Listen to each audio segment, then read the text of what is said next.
আসসালামু আলাইকুম, সবাই কেমন আছেন? আলহামদুলিল্লাহ আমি ভালো আছি। তো আজকে কাঁকরোল দিয়ে মাছ দিয়ে ভাজি করব। তো প্রথমে মাছগুলো লাল লাল করে ভেজে তুলে নেব, তারপর কড়াইতে কাঁকরোলগুলো দিয়ে দিব। এগুলোতে লবণ এবং হলুদ আমি আগে মেখে রেখেছিলাম।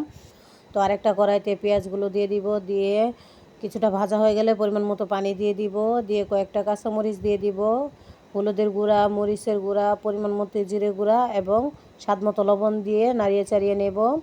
তারপর যখন মশলাটা কষানো হয়ে যাবে তখন ভেজে রাখা কাঁকরোলগুলো দিয়ে দিব, দিয়ে আবারও ভালোভাবে নাড়িয়ে চাড়িয়ে উপর দিয়ে ভেজে রাখা মাছগুলোও দিয়ে দিব, দিয়ে আরেকটা নাড়িয়ে ছাড়িয়ে দিব, দিয়ে একটু অপেক্ষা করব এগুলো কষিয়ে যাওয়া পর্যন্ত।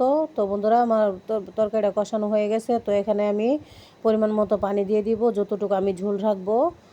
তো বন্ধুরা, আমি পানিগুলো দিয়ে দিলাম, এতটুকুই যথেষ্ট আমার জন্য। তো একটু অপেক্ষা করব ভালোভাবে সেদ্ধ হওয়া পর্যন্ত। তো বন্ধুরা, আমার তরকারিটা হয়ে আসছে। তো আমার পাশে থাকার জন্য সবাইকে ধন্যবাদ। আসসালামু আলাইকুম।